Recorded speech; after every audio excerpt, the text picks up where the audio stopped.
أعوذ بالله من الشيطان الرجيم بسم الله الرحمن الرحيم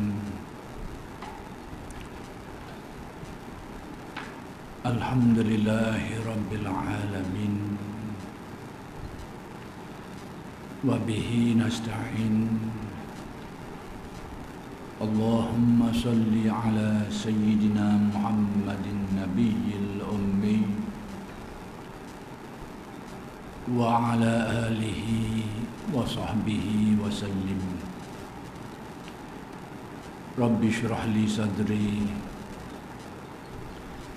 ويسر لي أمري واحلل عقدة من لساني يفقه قولي ولا حول ولا قوة إلا بالله العلي العظيم إلهي أنت مقصودي ورضاك مطلوبي أعطني محبتك ومعرفتك السلام عليكم ورحمة الله تعالى وبركاته الحمد لله والشكر لله. Segala puji bagi Allah yang telah mengurniakan kepada kita hidayat dan taufik. Mudah-mudahan kurniaan hidayat dan taufik ini sentiasa dikurniakan kepada kita semua. Dan insya-Allah pada malam ini seperti biasa akan diteruskan lagi pengajian kitab Sairus Salikin karya Syekh Abdul Samad Al-Falembani rahmatullah alaih, muka surat 151.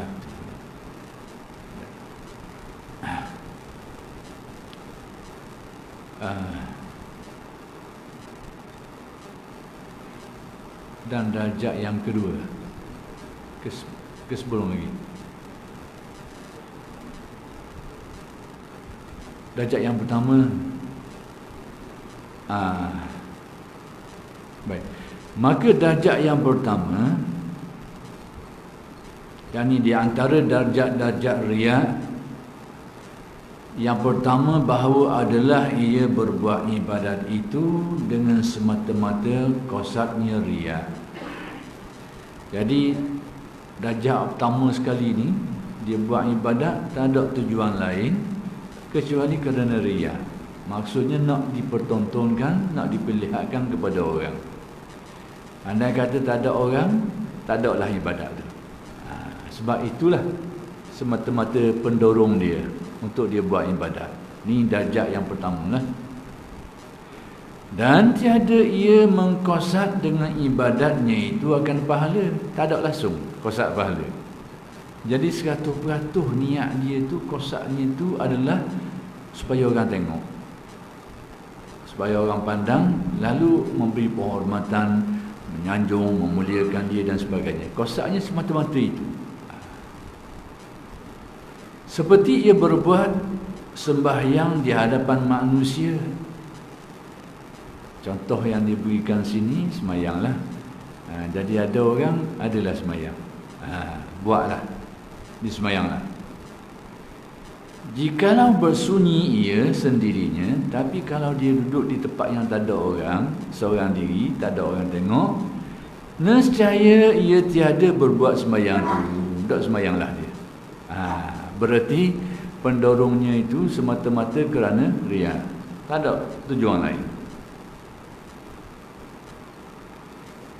Dan terkadang sembahyang di hadapan manusia dengan tiada ambil air sembahyang. Tak ada pun tak ada lah, tak apalah. Asal orang tengok sudah. Nanti kan ambil sembahyang, orang tak ada pula lagi. Sembahyang dululah, sementara orang ada ni. Jadi nak beritahu keadaan dia. Dan seperti ia memberi sedekah kerana takut dicela oleh manusia, dia beri sedekah.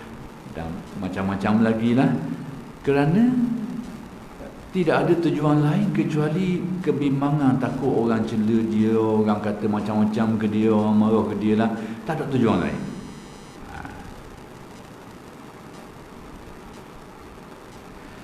Dan tiada ia mengkasat akan pahala. Yang ni tak ada langsung niat nak dapatkan pahala. Hak ni hak darjat pertama. Hak berat sekali. Dan jika sunyi daripada yang demikian itu, yang ni sekiranya tak ada sebab-sebab tadi tu, maksudnya dalam keadaan dia menyendiri ke sehingga orang tak kata apa ke dia, orang tak ada nak kata apa ke dia, maka perbuatan tadi tidak dilakukan. Nescaya tiada ia memberi sedekah, tidak akan buat. Maka adalah martabat ini sangat jahat. Kata Tok Syekh ni, inilah martabat yang paling berat sekali di antara martabat-martabat riya. 100% semata-mata kerana riya. Yang sangat jahat daripada segala darjat riya yang dimurkai oleh Allah Ta'ala. Yang ni darjat yang paling berat, darjat yang paling buruk di antara darjat-darjat riya ni. Dan membatalkan pahala ibadat. Jadi ibadat yang seperti ini terbatal, tertolak. Tertolak dari segi pahala ganjarannya, penerimaannya. Dari segi syarak, kalau dia semayang ikut hukum fiqh, niat dia orang ini semayang semata-mata kerana orang. Setengah tu takut ke bini semayang, tak ada bini dok semayang. Setengah tu takut ke mertua, tak ada mertua tak ada semayang. Macam-macam boleh jadi berlaku. Jadi dari segi syaraknya, syariatnya, kalau dia buat semayang tu sekalipun niatnya 100% riya, tapi bila dia laksanakan ini menurut hukum-hukum fiqh yang betul, maka dari segi hukum syaraknya tidaklah mewajibkan dia mengqadanya, kerana sudah dari segi hukum fiqh ia lepas dah. Tapi hukum tasawuf, solat atau ibadahnya itu tidak diterima. Tidak diterima, tertolak. Bahkan akan dijelaskan nanti mengundang seksa pula.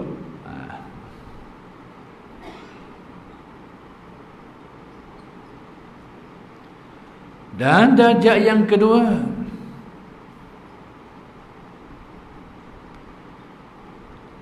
bahawa adalah ia berbuat ibadat dengan qasak riya.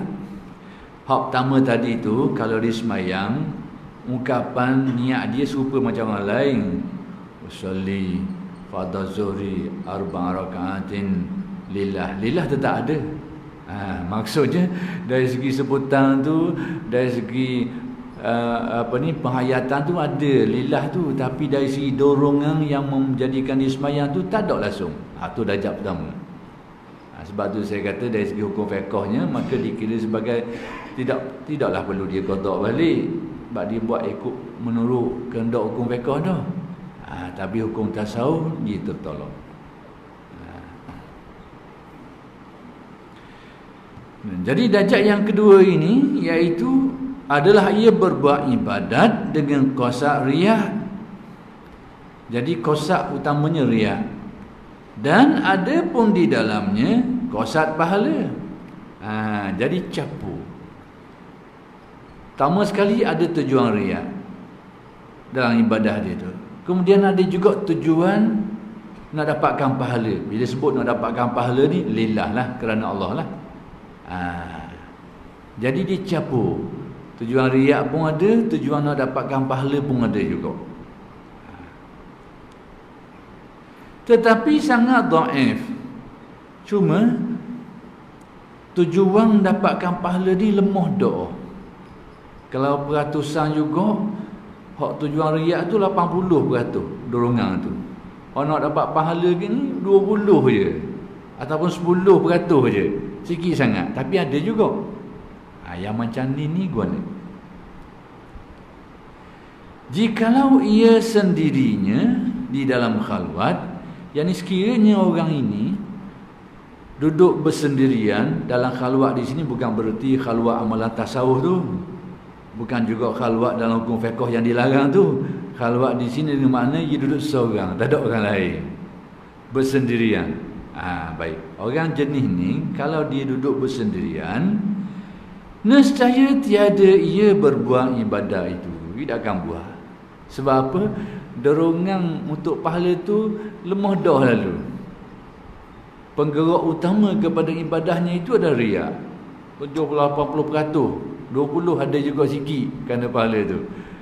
Jadi dalam keadaan seperti ini, kalau dia duduk seorang, tak erak nak buat. Atas peratusan yang kecil tu, tak erak untuk mendorong dia melaksanakan ibadah. Dan ghalib tak akan buat lah.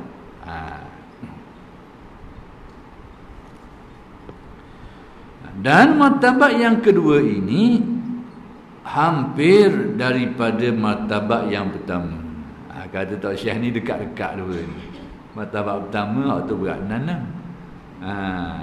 Yang kedua ni berat apa tak tahulah, berat jugalah. Cuma tak ada menanam, berat juga. Boleh tahan jugalah.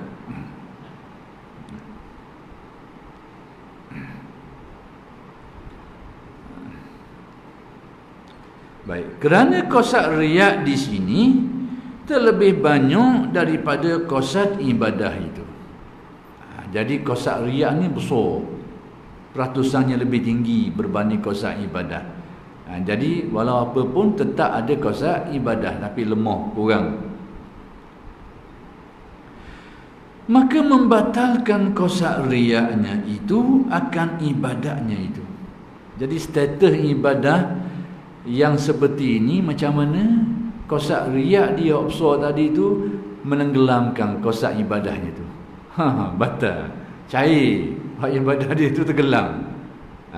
Tenggelam. Hak macam jadi macam pertama juga.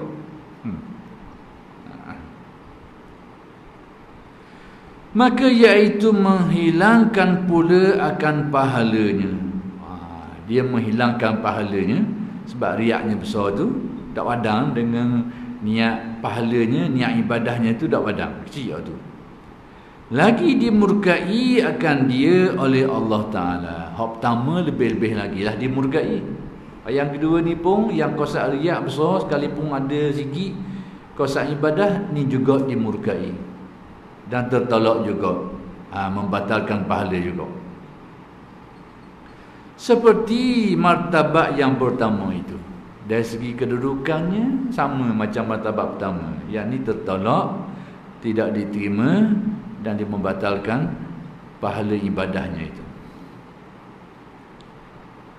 Dan darjat yang ketiga, bahawa adalah ia berbuat ibadat dengan qasad riak. Ibadah ni tujuannya pertama sekali pendorong dia, tujuan dia riak. Dan qasad pahala. Dalam masa yang sama ada juga qasad ibadah. Ada juga niat ibadah, ada juga niat pahala.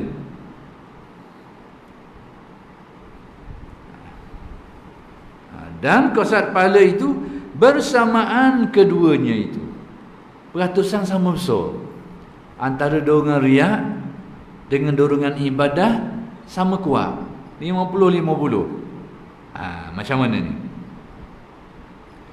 Sekira-kira jikalau ketiadaan salah suatu daripada keduanya, riak 50%, ibadah 50%, kosadnya tu. Kalau tak ada salah satu, tak jadi juga. Sebab apa? 50% tu tak dang. Enjin kecek. Tak dang nak nerik lagi. Jadi kalau tak ada qasad salah satu di antara dua tu, ibadah tidak terlaksana juga. Sebab dengan 50% tu tak padang untuk mendorong dia melaksanakan ibadah. Jadi statusnya ni sama berat antara qasad riak dengan qasad ibadah.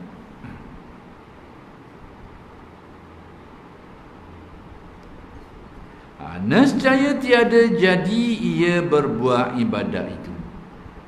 Jadi kalau tak ada salah satu pun tak dang juga, tak terlaksana juga ibadah, kerana tak cukup kuat untuk mendorong dia buat ibadah.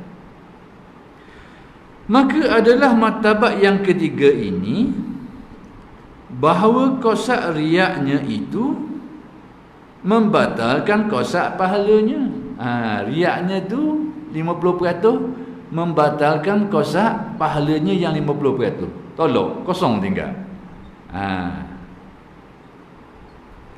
Atau kosak pahalanya itu menghapuskan kejahatan kosak riaknya. Kalau tengok terbalik pula, kosak pahala dia tu menghapuskan kosak riak yang buruk tu. Jadi dibalikkan je, tapi rizak dia sama, kosong-kosong juga.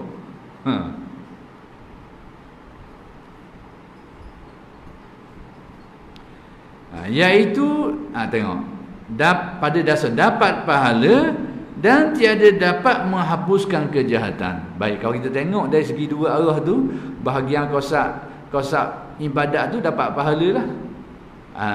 Tapi dengan riak yang sama besar ni tidak menghapuskan riaknya pada dasarnya. Sebab sama berat. Baik, apa status amalan ini? Baik, tengok kata Al-Ghazali.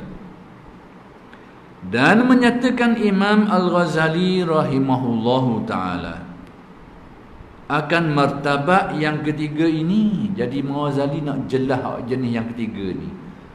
Kalau orang main congek canggung kok, ia tak congek. Ia duduk tengah-tengah tu. Sama berat duduk alik ni dengan alik ni. Jadi macam mana ni?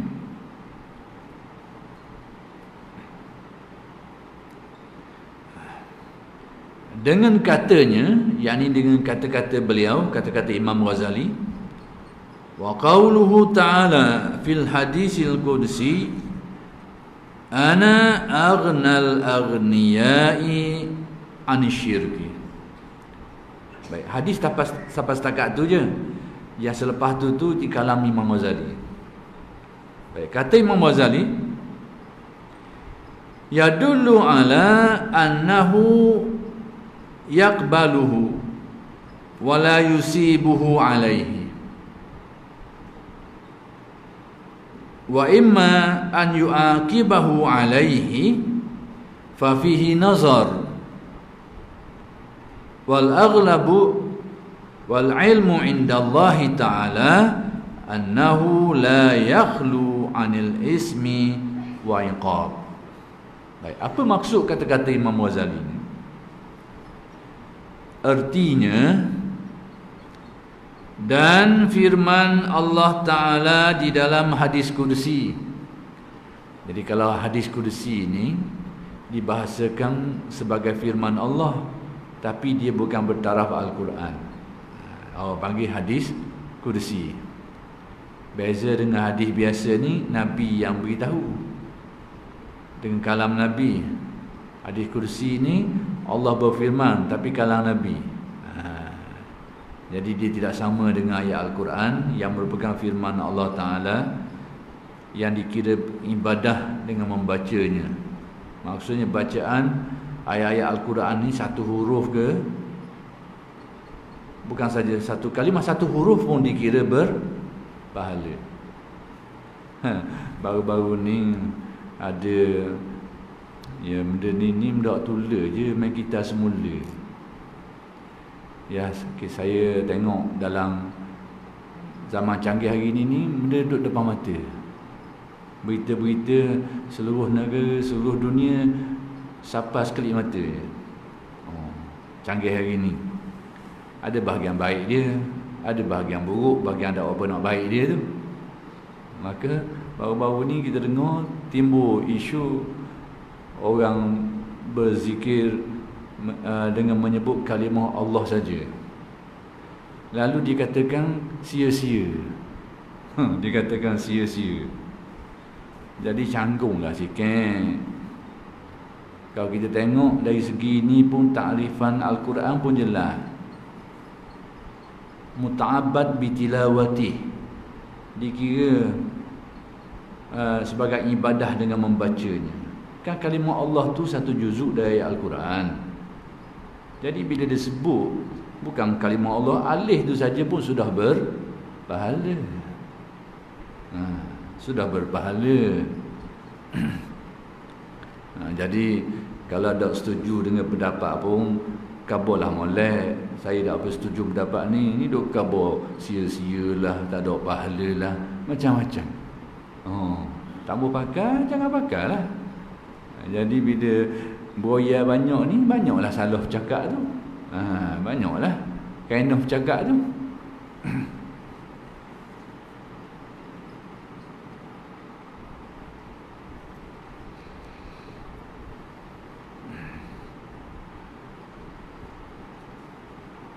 Dalam hadis disebut bukan satu kalimat itu dianggap sebagai hasanah. Yang ini satu kebaikan, yang mana kalau kita baca itu dikira sebagai hasanah yang diberi ganjaran. Bahkan satu huruf pun dalam daripada Al-Quran itu dikira sebagai hasanah. Dah berapa kali kalimah Allah ada dalam Quran disebut. Berapa kali kalimah ni ada.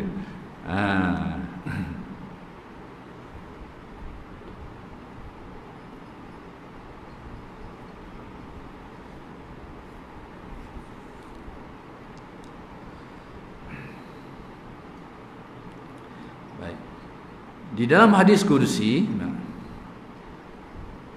maksud hadis kursi ni, aku, yakni Allah, kata Allah, aku terlebih kaya daripada orang yang kaya. Ini firman Allah dalam hadis kursi, kata aku, kata Allah, Allah yang berkata, aku ni terlebih kaya daripada orang yang kaya. Ini bahasa lama, kaya ni. Jadi bahasa kita hari ni, aku sangat tidak perlu, tidak memerlukan, tak nak, ambuh. Bahasa mudah. Aku terlebih kaya daripada orang yang kaya daripada sekutu kan.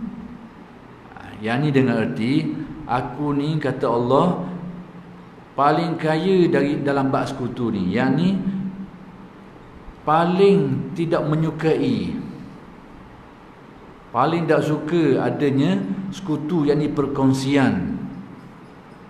Kata Allah, seolahnya kalau ibadah biarkan aku semata-mata, jangan ada tujuan lain. Kalau dalam bab ibadat, dalam bab ketuhanan, keyakinan hanya kepada Allah, tidak kepada yang lain. Aku paling kaya daripada sekutu ni. Yang ni tak ada paling bersih ataupun paling suci daripada sekutu ni, perkongsian ni, kata Allah.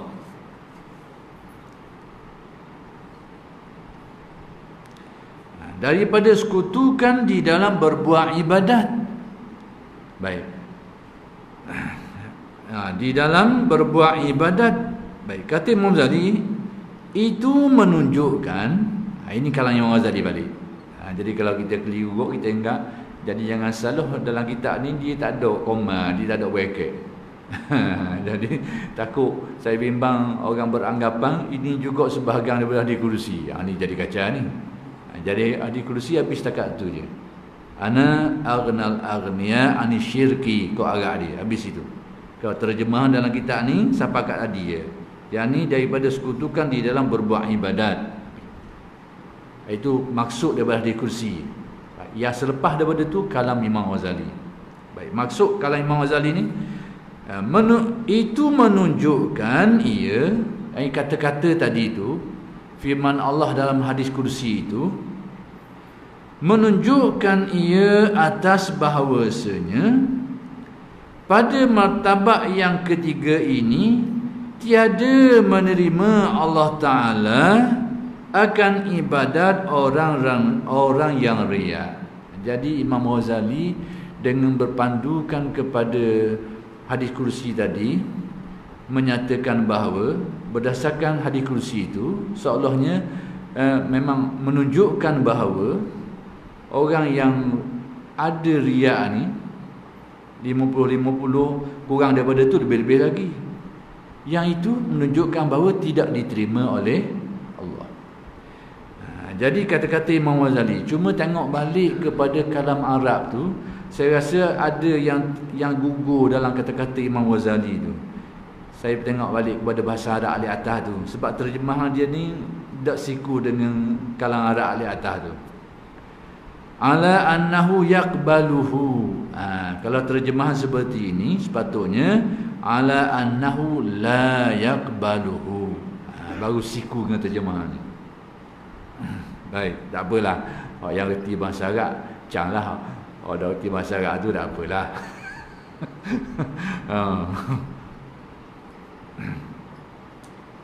Bukan saja nak faham, nak cari tak jumpa.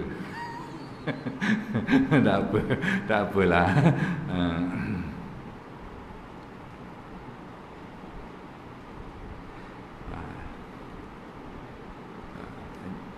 Pada martabat yang ketiga ini tiada menerima Allah Ta'ala. Jadi Imam Ghazali menjadikan itu sebagai dalil untuk beliau menyatakan bahawa Allah Ta'ala tidak terima amalan yang ada unsur syirik. Tak kira peratus banyak mana, 50% ke 30% ke, asal ada syirik saja dengan tiada perkongsian, ada niat lain dalam ibadah, tidak diterima oleh Allah. Itu pandangan Imam Al-Ghazali.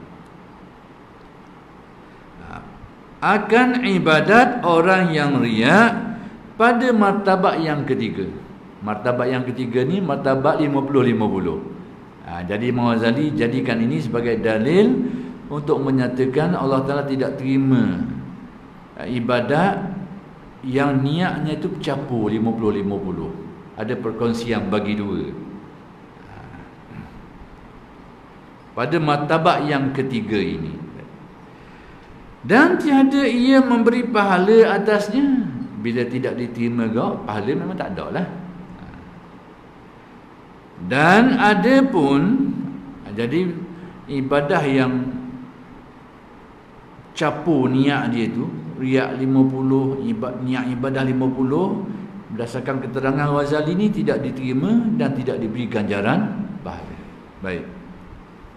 Ada pun bahawa menyeksa akan orang yang martabat yang ketiga ini. Baik, macam mana dengan orang yang ketiga ni, ibadah dia yang tadi tu sudahlah tidak diterima, tidak diberi pahala, berdosa tak dia dengan dia buat gitu tu? Baik, kata Imam Ghazali, maka di dalamnya itu nazar. Dalam bab ini, dari aspek ini kena tilik sikit, kena mikir sikit, kena renung sikit. Kata Imam Ghazali, tak diterima, memang itu pandangan Imam Ghazali. Tidak berpahala, memang itu pandangan Imam Ghazali. Tapi kena seksa ke tak? Jadi dalam bab orang tadi tu kena seksa ke tak? Maka Imam Ghazali kata yang ni kena tilik sikit. Baik. Dan yang terlebih ghalib padaku, tengok pandangan Imam Ghazali, yang ni kecenderungan aku. Jadi Imam Ghazali beritahu kecenderungan aku, pada pandangan aku lebih cenderung untuk berkata seperti ini. Dan ilmu itu pada Allah Ta'ala. Tengok orang-orang dulu alim cara dia cakap. Yang lebih ghalib pada aku, yang lebih aku cenderung, tapi hakikat sebenar Allah Ta'ala lah yang lebih tahu. Tengok cara orang dulu, alim ulama, alim so cakap. Aku cenderung mendapat ni, tapi sebenarnya terserah kepada Allah. Dalam kih-kih yang tidak jelas dilalah dia, dalil dia. Dan banyak berlaku dalam agama kita perkara-perkara yang pendalilan itu kurang jelas. Bukan tak ada, kurang jelas. Kurang jelas dari banyak aspek lah. Orang-orang yang mengaji bab ni dia tahulah aspek tidak jelas tu. Dari segi martabat hadis lah, maksud hadis tu lah, dan macam-macam lagi lah. Sehingga dia tidak dapat disepakati dari segi maksud dia tu. Maka timbullah ruang untuk ulama-ulama berijtihad. Kalau dalil tu memang dari segi tarafnya kuat dan maknanya jelas, tak ada ihtimal, tak ada kebarangkaian lain, tu tak ada lah khilaf pula. Tak ada khilaf pula. Ni masalah kadang-kadang dalil itu sendiri dari segi tarafnya ada khilaf di kalangan ulama. Setengah ulama pakai, tapi pada pandangan ulama yang lain pula dia tak apa nak pakai hadis tu, contoh. Kemudian contoh yang lain pula, dalil-dalil itu dari segi kekuatan diterima, kuat dari segi sanad dia, tapi makna pula, maknanya tidak menunjukkan secara jelas satu makna, mungkin ada makna lebih daripada tu. Itu buka ruang kepada ulama untuk berijtihad.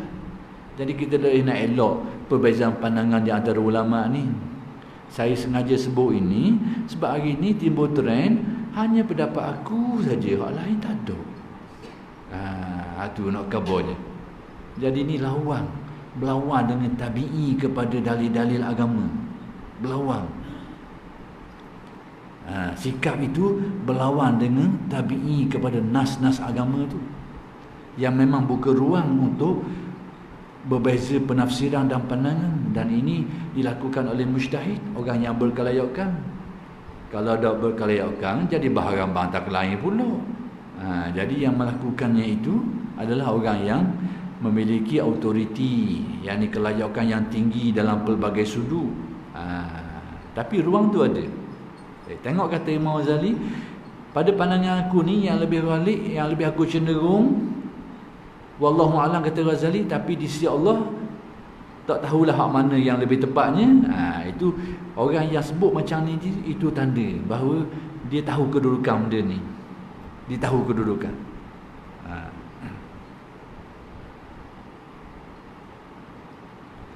Dan ilmu itu pada Allah Ta'ala, yang ni hakikat sebenar dalam bab ini, yang tahu dengan hak sebetulnya hak mana Allah Ta'ala sajalah. Tapi pandangan aku, kata Ghazali, atas ijtihad aku cenderung seperti ini, bahawasanya, ini pendapat Ghazali, tiada sunyi ia daripada dosa dan daripada seksa. Jadi orang yang riak martabat ketiga ni, capur 50-50 ni, sudahlah pertama sekali ibadahnya tidak diterima, tidak berpahala, kena seksa pula. Yang ketiga ni atas pandangan Imam Al-Ghazali.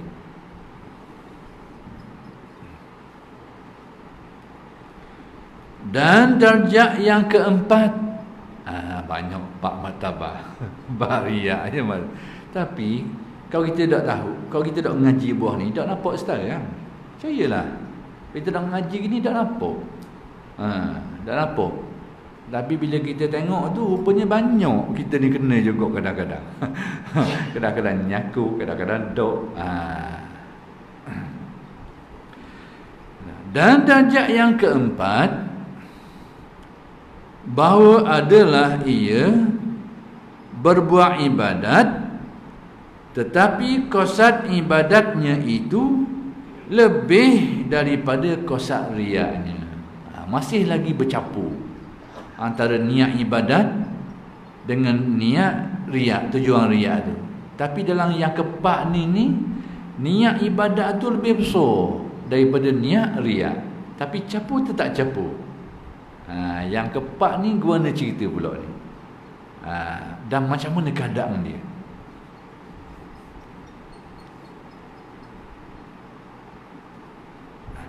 Seperti ia berbuat ibadat dengan pahala, yakni tujuan dia buat ibadat semata-mata ibadat lah, semata-mata mengharapkan penerimaan Allah, mengharapkan diterima oleh Allah dan diberikan jarak oleh Allah. Baik, asal dia. Dan jikalau tiada dilihat oleh seseorang akan dia sekalipun, andai kata tak ada orang tengok pun, dia tetap buat. Dia tetap buat. Nescaya tiada ditinggalkannya. Maksudnya, kalau tak ada orang tengok pun, dia akan buat juga. Sebab pendorong besar dia itu adalah ibadat. Cuma ada juga campur bahagian riak sikit. Macam mana ni? Tengok. Tiada ditinggalkannya akan ibadat itu. Kalau tak ada orang pun, ada orang ia buat, tak ada orang pun ia buat juga. Tetapi ni tak sedap sikit ni. Tetapi jikalau dilihat oleh seseorang akan dia, nescaya bertambah rajinnya. Tambah rajin sikit. Kalau metal kat 80, ada orang boom 100 naik. Metal dia laju sikit, boom, dia perah sikit. Jadi sekarang tak ada orang pun dia buat, ada orang pun dia buat. Tapi kalau ada orang, ada kesan pada kerajinan dia tu sikit, lebih sikit. Tapi kalau tak ada orang pun dia tetap buat. Sebab apa? Kerana pendorong besar dia adalah ibadah. Riak jadi sebahagian kecil. Baik, macam mana status amalan seperti ini, diterima ke atau tidak? Tengok.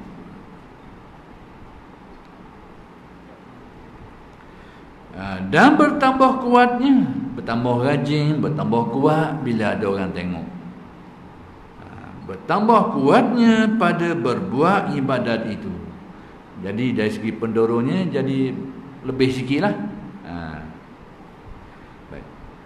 Dan kata Imam Al-Ghazali rahimahullahu ta'ala, fa'arju an la yuhbita zalikal qadru amala bal tasihu ibadatuh wa yusabu alaiha wa yu'aqabu ala qasdihi ar-riya'a aw yanqusu min sawabih. Tengok pandangan Imam Ghazali dalam kes orang yang riak martabat yang keempat ni. Masih bercampur tapi dorongan niat ibadah lebih besar daripada niat riaknya. Artinya,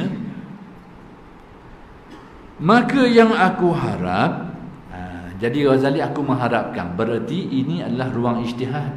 Sebab apa jadi ruang ijtihad? Dalil-dalil yang jelas menyebut tentang perkara ini tak ada. Sebut secara direct dalam masalah ni, sebut gini. Tapi adalah dalil-dalil yang secara tidak langsung, yang dengannya lah dijadikan asas oleh imam-imam mujtahid untuk menafsirkan perkara-perkara yang seperti ini. Bukan tak ada langsung. Ada asas-asasnya tu dijadikan sandaran. Cuma tak ada direct khabar. Bahawa orang semayang Nabi bersabda, orang yang semayang capur 80 20 ni gini-gini. Tak ada hadis macam tu. Tapi asas-asas yang boleh dipakai untuk memahamkan perkara ni banyaklah hadis-hadis tu. Itu kerja mujtahidin, para ulama.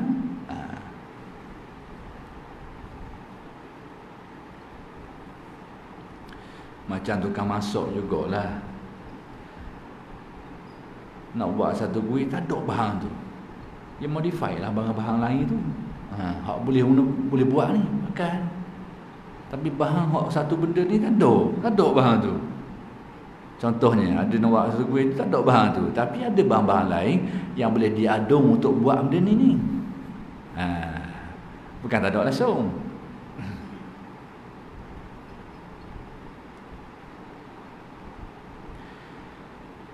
Baik. Maka yang aku harap bahawa tiada membatalkan oleh riak, sekadar yang demikian itu akan pahala amalnya. Harapan Imam Ghazali, tak aku mengharapkan, sebenarnya itulah pandangan dia. Pandangan Ghazali, oleh kerana dia pun tahu kedudukannya, hak sebenarnya macam insya-Allah tidak ada yang tahu, maka dia guna mengharapkan. Aku mengharapkan, soalnya aku berpandangan bahawa riak yang semacam ni, amalan yang semacam ni maka diterima dan berpahala. Sekalipun ada satu juzuk riak dalamnya, tapi diterima. Aku mengharapkan kata Ghazali, dia diterima oleh Allah.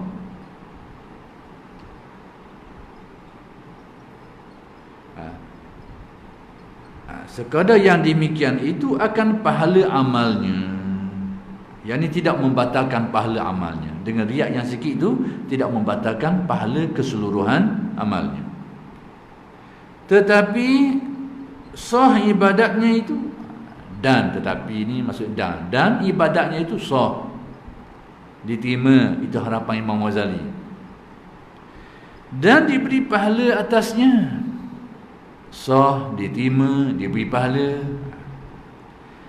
Dan diseksa akan dia atas sekadar kosak riaknya. Bahagian riak sikit tu, yang itu dia tanggung dosa sikit. Tapi bahagian hak niat ibadahnya tu diterima, sah, diberi ganjaran pahala. Tapi hak bahagian riak sikit tadi tu, dia akan dibalas lah sekadarnya.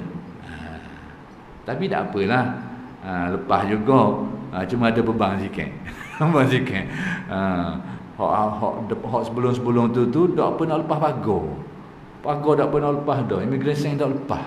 Hak ni lepas tapi kena bayar denda sikit. Ibaratnya gitulah, kena bayar kau sikit denda.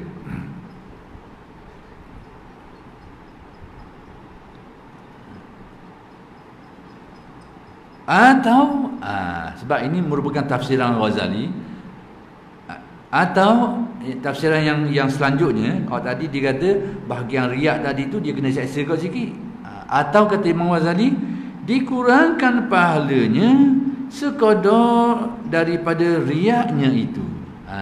Jadi ini tafsiran Ghazali lah, sama ada dia akan dibalas atas kadar riaknya yang sikit tadi tu, ataupun dengan cara dikurangkan pahala, tak di 1%.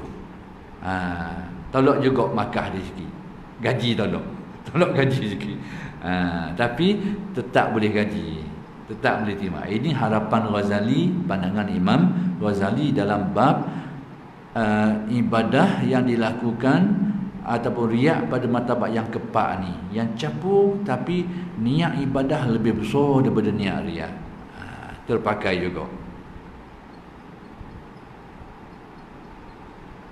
Adapun rukun yang kedua itu baru menghuraikan rukun yang pertama. Rukun yang kedua pula, kerana riak ni dia kena kait dengan rukun-rukun dia ni, dia duduk celah-celah tu. Adapun rukun yang kedua, iaitu yang diriakkan dengan dia itu, berkait dengan yang kedua ini, kepada siapa amal itu nak ditunjukkan. Tadi tu status riak tu sendiri, Hani ni dia nak riak ke siapa dia, dari aspek ni macam mana? Iaitu yang diriak, iaitu yang diriakkan dengan dia, yakni amalan tu sendiri, bukan kepada sesiapa. Itu silap, saya silap sebut ni. Jadi perkara yang kedua ni berkait dengan rukun riak tu, amalan tu sendiri, iaitu segala taat dan ibadah itu. Ibadah tu sendiri yang dengannya dia nak tunjuk orang, benda dia nak tunjuk, puasa, sembahyang. Macam mana pula? Dari aspek ni, kok mana ada riak? Macam mana riaknya? Dan iaitu ada kalanya riak dengan asal ibadat, dan ada kalanya riak dengan sifat ibadat. Dari sudut ni, kata Tok Syekh Abdul Samad ni, ada kalanya riak tu melibatkan asal ibadat tu, nunggu ibadat tu, ataupun batang dia tu. Dan ada kalanya melibatkan sifat ibadat, rating dia tu, daun dia tu. Jadi macam mana ni? Itulah. Baik, tengok. Adapun riak dengan asal ibadat, dia riak atas batang ibadat tu sendiri. Kalau semayang, atas perbuatan tu sendiri, atas semayang tu sendiri dia riak, dia nak tunjuk orang. Iaitu 3 darjah. Yang ni pula pecah 3 pula. Pecah 3 pula. Jadi orang yang riak dengan ibadah tu sendiri. Jadi kata Tok Syekh ni, pecah kepada 3 darjat. Maka darjat yang pertama, bahawa riak ia dengan asal iman, iaitu seperti orang munafik ia. Ni darjat berat sekali ni. Iaitu dia riak dengan tunjang keimanan, dengan erti yang diperlihatkannya itu adalah ibadah, sedangkan atau keimanan, tapi yang tersimpan dalam hatinya adalah kekufuran. Jadi ini riak yang paling berat sekali. Maka riak seperti ini dinamakan munafik yang asli. Dia memperlihatkan, dia tunjuk sebagai seorang yang mukmin, yang beramal, tapi dalam dia itu adalah kekufuran, tak ada pun iman. Tak ada pun iman. Jadi dia tunjuk ke orang bahawa dia seorang mukmin, sehingga dia semayang, dia itu, dia ni, dia tunjuk. Jadi yang ditunjukkan itu adalah tunjang dia, batang keimanan, sebab iman ini adalah tunjang dia. Iaitu seperti orang munafik ia, bahwasanya ia menzahirkan akan Islam, dan di dalam hatinya itu tiada Islam. Jadi riak ni, riak dengan batang. Maksud bila sebut batang kau, oh ni tak pakai habis dia tunjuk Islam, dalam je tak ada Islam. Bahkan ada kekufuran, kufur dalam hati dia. Jadi riak jenis ni dikira sebagai riak dengan asal, nunggu, batang.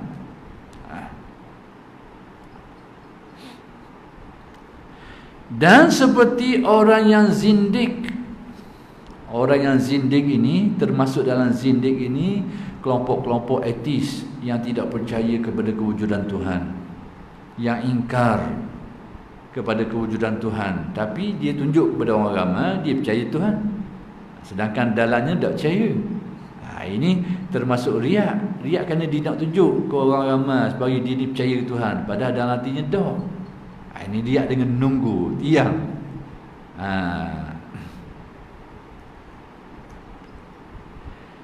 Dan seperti orang yang mulhid. Mulhid inilah lebih tepat kalau kita nak terjemah dia atau tafsir dengan etis. Etis ni tadilah, zindik ni lebih luas sikit, mulhid ini lebih spesifik sikit kepada orang yang tidak percaya kepada Tuhan, iaitu kelompok etis, tak percaya kepada agama. Dan seperti kaum ibahah. Kaum ibahah ni, ibahah ni dalam bahasa Arab, bahasa kita yang mengharuskan. Jadi golongan yang menghalalkan apa yang diharamkan oleh Allah. Kalau kita nak buat salah dan melakukan kesalahan itu dosa. Tapi kalau kita buat salah tapi kita mengiyakan dia, membolehkan buat salah tu, itu bukan saja dosa, tapi rosak keyakinan. Jadi kalau orang buat salah dosa, tapi dia tetap mengakui itu satu kesalahan, satu dosa, itu biasalah mukmin, Muslim, masih mukmin. Tapi kalau dia buat salah, dia anggap boleh buat. Ni berat, berganda berat dia. Beza sikit je. Tapi salah landasan, rosak berat. Jadi oleh kerana sudah masuknya waktu isyak, kita berhenti setakat ini dulu, dan insya-Allah kami sambung pada minggu-minggu yang akan datang.